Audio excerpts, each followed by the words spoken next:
액션 let's go 저 건물을 찾으러 Assalamualaikum warahmatullahi wabarakatuh. Waalaikumsalam warahmatullahi wabarakatuh. Puji syukur kita panjatkan atas kehadirat Allah Subhanahu wa taala serta salam dan salawat tidak lupa pula kita haturkan kepada junjungan kita Nabiullah Muhammad sallallahu alaihi wasallam. Pada kesempatan kali ini kita akan melakukan presentasi akuntansi biaya yang mana kita akan membahas mengenai latihan soal atau studi kasus mengenai just in time dan differential cost, yang mana pada kesempatan ini saya tidak sendiri dalam menjelaskan kedua prinsip dalam akuntansi biaya ini, namun saya dibantu pula oleh rekan-rekan saya yang turut bekerja sama untuk menjelaskan latihan soal atau studi kasus ini. Yang pertama ada pula rekan-rekan saya dari kelompok 3, yaitu ada saya sendiri Siva Fosia yang bertindak selaku moderator yang akan memimpin jalannya presentasi pada kesempatan ini. Selanjutnya ada rekan saya, yang pertama ada Nur Asli Dwi Febriani Syam, ada Nur Halisa, Nur Fadisa, Devianti Samada, Reska Ivan Maputra, Siti Nurul Isa Ashari, dan Nur Syamsurya. Baik, langsung saja kita akan membahas latihan soal atau studi kasus mengenai just in time. Di sini sebelum kita melangkah lebih jauh mengenai pembahasan soalnya, kita kembali mengingat bahwa just in time ini adalah prinsip yang banyak digunakan oleh perusahaan atau kegiatan industri karena memiliki banyak keuntungan dalam penggunaannya. Di mana just in time ini perusahaan menggunakan prinsip ini ketika just in time ini seperti perusahaan ingin melakukan kegiatan produksi, maka pada saat itu juga perusahaan akan melakukan pemesanan kepada supplier atau kepada pemasok. Namun meskipun demikian, meskipun kegiatan pemesanan persediaannya dilakukan ketika ingin melakukan kegiatan produksi, bukan berarti persediaan dalam gudang suatu perusahaan itu kosong. Namun perusahaan tetap memiliki safety stock. Perusahaan dengan menggunakan prinsip just in time ini memiliki beberapa keuntungan bagi perusahaan. Salah satunya yaitu bisa meminimalisir biaya-biaya yang tidak diperlukan, seperti meminimalisir biaya penyimpanan. Baik, langsung saja kita masuk ke pembahasan soal yang pertama.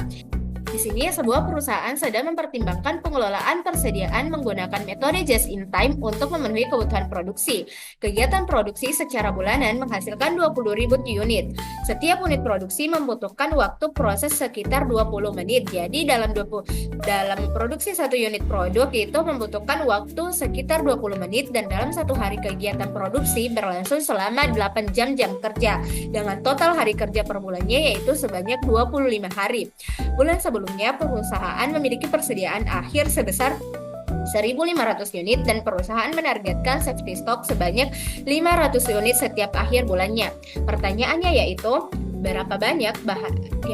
pertanyaannya berapa banyak bahan baku yang harus dipesan agar dapat memenuhi kebutuhan produksi. Untuk penjelasan dari pertanyaan nomor 1 ini akan dijelaskan oleh rekan saya Nur Halisa. Kepadanya saya persilahkan. Baik, jadi soal yang pertama tadi sudah dibacakan oleh saudari Sawasiat. Jadi penjelasannya itu diketahui total produksi bulanan yaitu sebesar 20.000 unit dan persediaan akhir bulan sebelumnya itu 1.500 unit dan safety stocknya 500 unit. Nah, 20.000 unit ini ditambah dengan safety stocknya yaitu 500 unit, lalu dikurangi dengan persediaan akhir bulan sebelumnya yaitu sebanyak 1.500 unit. Jadi totalnya 19.000 unit. Jadi bahan baku yang harus dipesan agar dapat memenuhi kebutuhan produksi itu sebanyak 19.000 unit. Saya kembalikan ke moderator.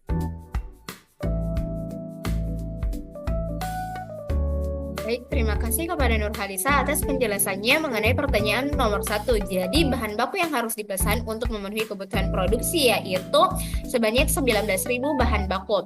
Selanjutnya kita beranjak ke pertanyaan nomor 2. Yang mana pertanyaannya yaitu berapa banyak waktu yang dibutuhkan untuk memproduksi 20.000 unit produk. Jadi di soal tadi kan kita sudah ketahui bahwa produk yang akan diproduksi itu 20.000 unit, dan dalam memproduksi satu unit produk itu kita memerlukan waktu sekitar 20 menit. Jadi untuk mengetahui berapa sih waktu yang kita perlukan untuk memproduksi 20.000 unit ini, itu caranya tinggal kita kalikan 20.000 unit dikali dengan 20 menit dengan hasil yaitu 400.000 menit untuk memproduksi 20.000 unit.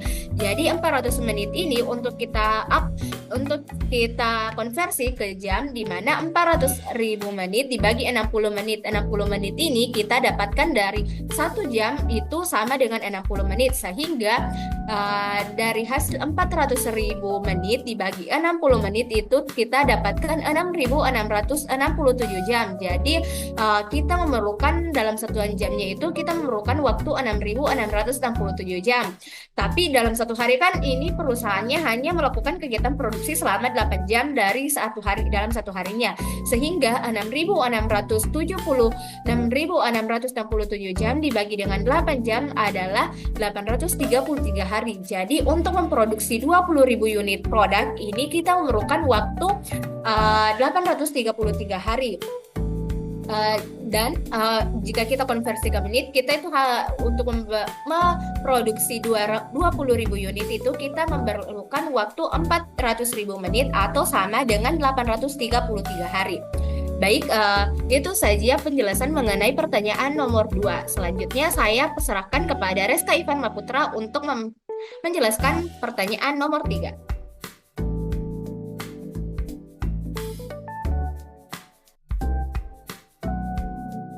Baik, saya akan melanjutkan menjawab pertanyaan nomor 3 ya, yang berbunyi, apakah perusahaan tersebut sudah menjalankan prinsip just in time dengan baik berdasarkan informasi di atas? Jelaskan alasannya. Menurut kelompok kami, perusahaan tersebut tidak menjalankan prinsip just in time dengan baik. Alasannya karena adanya kelebihan persediaan di bulan lalu yang melebihi safety stock. Demikian dari saya kembalikan ke moderator. Baik, terima kasih kepada Reska Ivan Maputra yang menjelaskan mengenai menjawab pertanyaan nomor 3, apakah perusahaan tersebut sudah menjalankan prinsip just in time dengan baik berdasarkan informasi yang telah disebutkan sebelumnya.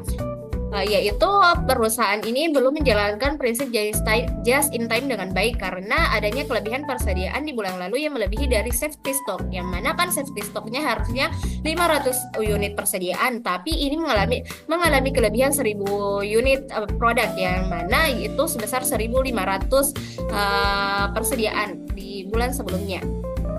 Selanjutnya, pertanyaan yang keempat yaitu apakah dampak yang timbul jika jumlah persediaan akhir bulan melebihi safety stock, akan dijelaskan oleh rekan saya Devianti Samada. Kepadanya saya persilahkan. Baik, terima kasih kepada moderator yang telah memberikan saya kesempatan untuk menjelaskan mengenai soal nomor 4, yang dimana yaitu soalnya itu mengenai apa dampak yang timbul jika jumlah persediaan di akhir bulan itu melebihi safety stock. Di sini menurut kelompok kami ada beberapa kemungkinan yang dampak yang akan muncul ketika persediaan akhir bulan itu melebihi safety stock, yang dimana itu yang pertama, biaya penyimpanan akan lebih tinggi.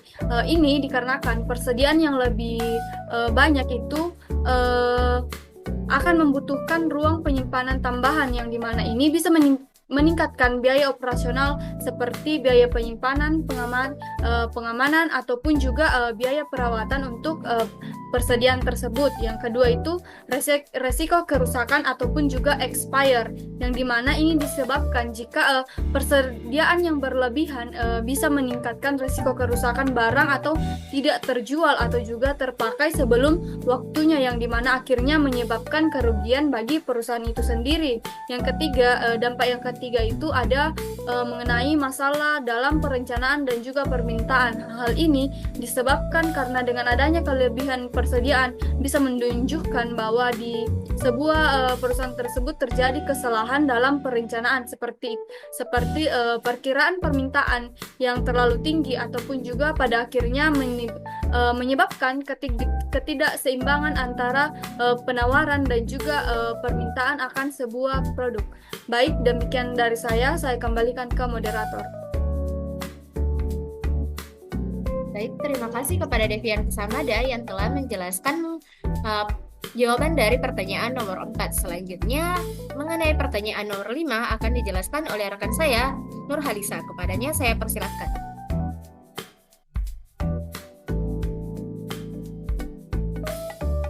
Baik, untuk pertanyaan yang kelima yaitu apa hal yang perlu dipertimbangkan perusahaan agar prinsip JIT atau just in time berjalan dengan baik berdasarkan contoh di atas.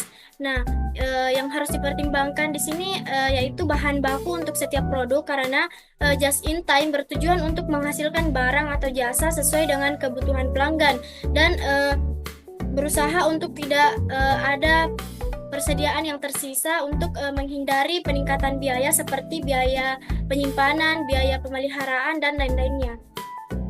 Saya kembalikan ke moderator. Baik, terima kasih kepada Nur Halisa yang telah menjawab pertanyaan dari nomor 5 mengenai apa hal yang harus dipertimbangkan dalam just in time ini.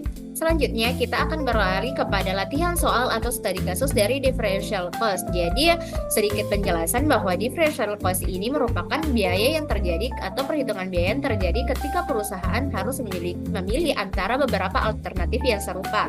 Yaitu metode ini membantu perusahaan dalam membuat keputusan yang penting karena keputusan ini dapat digunakan baik dalam jangka waktu panjang maupun dalam jangka waktu pendek dengan menganalisis biaya-biaya yang terdapat dalam adanya beberapa alternatif atau pilihan alternatif dalam perusahaan tersebut.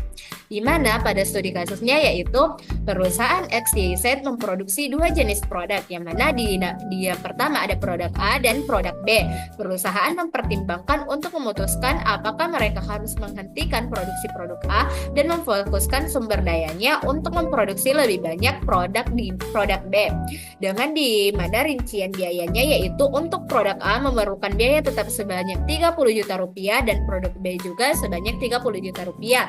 Dan biaya variabel per unit produk A itu dalam biaya untuk memproduksi produk A memerlukan biaya variabel per unit yaitu 25.000, sedangkan produk B itu 30.000. Dan jumlah unit yang diproduksi produk A itu 10.000 dan jumlah unit yang diproduksi dari produk B yaitu ada sebesar 12.000. Perusahaan memperkirakan bahwa jika mereka menghentikan produksi produk A, kapasitas yang ada dapat dialihkan sepenuhnya untuk memproduksi produk B dan jumlah unit yang bisa diproduksi menjadi 15.000. Jadi kalau semisal produksi produk A ini dihentikan, maka dan sumber daya difokuskan untuk memproduksi produk B, maka akan terjadi peningkatan unit produksi di produk B yang awalnya hanya 12.000 akan meningkat menjadi 15.000. Adapun pertanyaannya yang pertama itu mengenai pertanyaan dari yang pertama di differential cost yaitu hitunglah total biaya untuk memproduksi produk A dan produk B saat ini. Untuk penjelasannya akan dijelaskan oleh rekan saya Nur Asti Dwi Febriansyah. Terima kasih kepada moderator atas kesempatan yang telah diberikan. Sebelum kita mengerjakan pertanyaan nomor 1 pada differential costing, di sini saya akan menjelaskan terlebih dahulu apa sih biaya tetap dan biaya variabel per unit itu. Biaya tetap itu adalah pengeluaran yang harus dibayar oleh perusahaan dalam jangka waktu tertentu, terlepas dari berapa banyak produk yang dihasilkan atau dijual. Anggap saja, misalnya biaya tetap itu seperti kita sewa rumah. Kita harus membayar sewa setiap bulan, baik itu kita tinggal di rumah itu setiap hari atau hanya beberapa hari saja.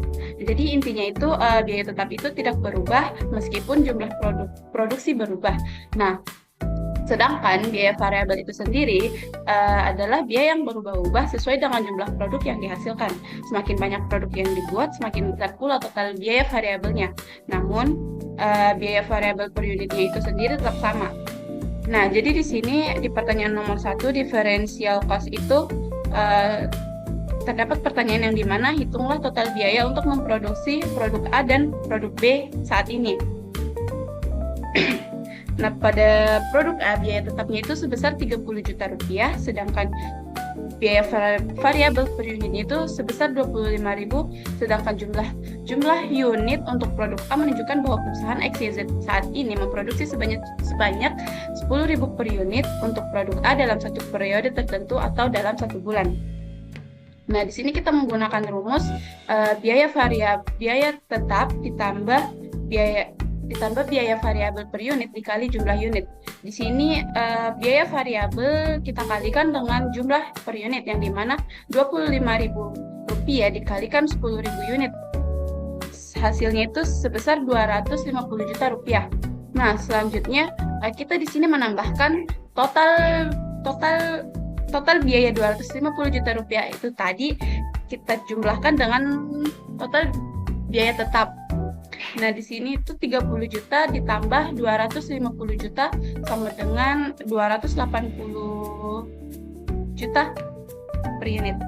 Nah, sedangkan pada produk B itu sendiri, kita menggunakan rumus yang sama, di mana biaya tetapnya itu sebesar 30 juta rupiah, biaya variabelnya per unit itu sebesar 30.000, sedangkan jumlah unit sebesar 12.000 unit. Di sini kita menggunakan rumus yang sama, yang dimana biaya variabel per unit dikali jumlah per unit, yang dimana 30.000 dikali 12.000 sama dengan 360 juta. Kemudian biaya tetap kita jumlahkan dengan biaya variabel total tadi, yang dimana 30 juta ditambah 360 juta rupiah sama dengan itu 390 juta rupiah. Nah, jadi kesimpulannya total biaya produksi untuk produk A saat ini adalah 280 juta, sedangkan total biaya produksi untuk produk B saat ini adalah 390 juta. Mungkin itu saja dari saya kembalikan ke moderator. Baik, terima kasih kepada Nur Asti yang telah mempresentasikan materi mengenai yang telah menjawab pertanyaan nomor 1 dari differential cost mengenai total biaya untuk produksi produk A sebesar 280 juta dan total biaya untuk produksi produk B sebesar 390 juta. Selanjutnya yaitu pertanyaan nomor 2 mengenai jika perusahaan memutuskan untuk menghentikan produksi produk A dan memfokuskan untuk memproduksi lebih banyak produk B, di mana yaitu 15 unit, hitunglah total biaya baru yang dikeluarkan. Untuk menjawab pertanyaan ini akan dijelaskan oleh rekan saya Nur Fadisa. Kepadanya saya persilahkan. Baik, terima kasih atas kesempatan yang telah diberikan oleh moderator. Nah, di sini saya akan melanjutkan mengenai pembahasan pertanyaan. Nah, di sini saya akan menjelaskan mengenai poin kedua dari differential cost. Nah, di mana pertanyaan kedua ini adalah jika perusahaan memutuskan untuk menghentikan produksi produk A dan memproduksi lebih banyak produk B. Nah, di sini saya akan menghitung total biaya baru yang mungkin akan dikeluarkan. Nah, seperti yang telah dijelaskan tadi oleh Nur Asti, apa sih itu biaya tetap, biaya variabel per unit, dan jumlah per unit. Di sini saya akan menyelesaikan total biaya baru yang akan dikeluarkan. Nah, penyelesaiannya di sini seperti yang telah dijelaskan oleh Siva Fausia tadi, bahwa biaya tetap pada kolom biaya itu sebesar 30 juta rupiah. Nah, ditambahkan dengan biaya variabel per unitnya itu pada kolom biaya sebesar 30.000 rupiah dikali dengan jumlah unit, di mana jumlah unit ini kita ambil dari jumlah unit yang akan diproduksi jika kita alihkan sepenuhnya untuk memproduksi produk B. Nah, jadi yang pertama kita kerjakan itu adalah biaya variabel per unitnya kita jumlahkan kita kali dengan jumlah unitnya, di mana 30.000 rupiah kita kali dengan 15.000 rupiah. Totalnya itu sebesar 450 juta. Nah, jadi hasil perkalian tadi kita jumlahkan dengan biaya tetapnya, di mana biaya tetap sebesar 30 juta rupiah kita tambah dengan biaya variabel per unit dikali dengan jumlah unit sebesar 450 juta rupiah, dan hasilnya itu sebesar 480 juta rupiah. Nah, jadi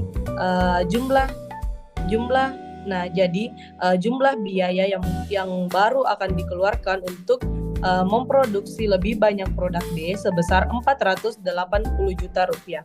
Selanjutnya saya kembalikan ke moderator.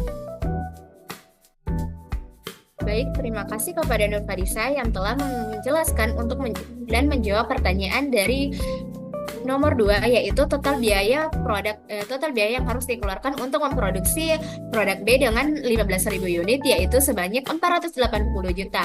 Selanjutnya pertanyaan nomor 3 mengenai berapa besar biaya diferensial atau biaya tambahan atau penghematan jika perusahaan beralih dari memproduksi produk A ke memproduksi lebih banyak produk B. Untuk ini dijelaskan oleh rekan saya Nur Syamsurya. Kepadanya saya persilahkan. Baik, terima kasih atas kesempatannya di sini. Saya akan menyelesaikan dan juga memaparkan mengenai bagaimana cara untuk mengenai nomor 3 di sini. Soalnya itu penghematan jika perusahaan beralih dari memproduksi produk A ke memproduksi lebih banyak produk B. Jadi di sini untuk rumusnya itu yaitu total biaya produksi baru dikurang dengan hasil dari total biaya produksi produk A ditambah total biaya produksi produk B. Jadi di sini mendapat 480 juta dikurang 670 juta. Jadi hasilnya itu minus 190 juta. Mungkin itu saja yang dapat saya jelaskan.